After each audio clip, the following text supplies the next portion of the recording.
আসসালামু আলাইকুম ওরহমতুল্লাহি বারাকাতু। প্রিয় বন্ধুরা, দেশে প্রবাসে কাছে দূরে যে যেখান থেকে আমাদের সাথে আছেন, আপনাদের প্রত্যেককে মুবারকবাদ। অনেক দিন যাবৎ চ্যানেলে ভিডিও দেওয়া হয় না। কেন দেওয়া হয় না আপনারা সকলেই জানেন। আমাদের বাংলাদেশে যারা অবস্থান করছেন বা প্রবাসে যারা আছেন, প্রত্যেকেই বাংলাদেশের মধ্যে কি চলল, কোটা আন্দোলন কেন্দ্রিক এবং সরকার কর্তৃক সমস্ত বিষয়গুলো আপনাদের জানা আছে। তো এজন্য আসলে আমাদের ভিডিওগুলো আপলোড দিতে এতটা ব্যস্ততার মধ্যে ছিলাম, বা অনেক ইচ্ছা থাকা সত্ত্বেও সেগুলো দিতে পারি নাই। প্রিয় বন্ধুরা, স্বপ্নের ব্যাখ্যার মধ্যে আজকে আমরা যে ব্যাখ্যাটা জানবো সেটা হলো স্বপ্নে তাসবিহ পাঠ করতে দেখা। আপনি যদি স্বপ্নে তাসবিহ পাঠ করতে দেখেন তাহলে এর ব্যাখ্যা কী হবে, আসুন অল্প সময়ের মধ্যে আমরা এই ভিডিও থেকে জেনে নেই। প্রিয় বন্ধুরা, এখনও যারা আমাদের চ্যানেলটি সাবস্ক্রাইব করেন নাই, দয়া করে সাবস্ক্রাইব করে আমাদের পাশেই থাকবেন। প্রিয় বন্ধুরা, স্বপ্নের তাসবিহ পাঠ করতে দেখা।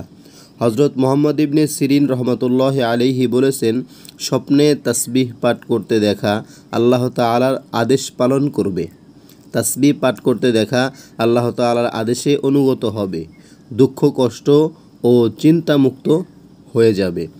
নিজের সাথে তাসবিহ রাখতে দেখা দুঃখে কষ্টে পতিত হবে, কিন্তু এর বিনিময়ে প্রতিদানও পাবে।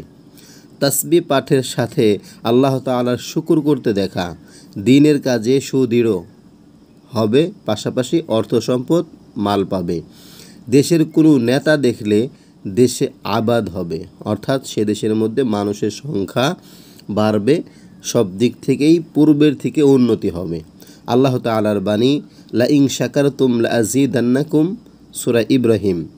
যদি তোমরা কৃতজ্ঞতা আদায় করো তাহলে আমি তোমাদেরকে বৃদ্ধি করে দেব। কি বৃদ্ধি করে দেবে? আল্লাহ তাআলা সর্বদিকে উন্নতি দান করবে। সূরা ইব্রাহিম আয়াত নাম্বার 7। প্রিয় বন্ধুরা, স্বপ্নে তাসবিহ পাঠ করতে দেখলে কি ব্যাখ্যা হয়, আশা করি সকলে বুঝতে পেরেছেন। এরপরেও যদি কারো কোনো প্রশ্ন থাকে আমাদেরকে কমেন্টস করবেন, আমরা সেগুলোর উত্তর দেওয়ার চেষ্টা করব ইনশাআল্লাহ। সকলে ভালো থাকুন। আসসালামু আলাইকুম ওয়া রাহমাতুল্লাহি ওয়া বারাকাতুহু।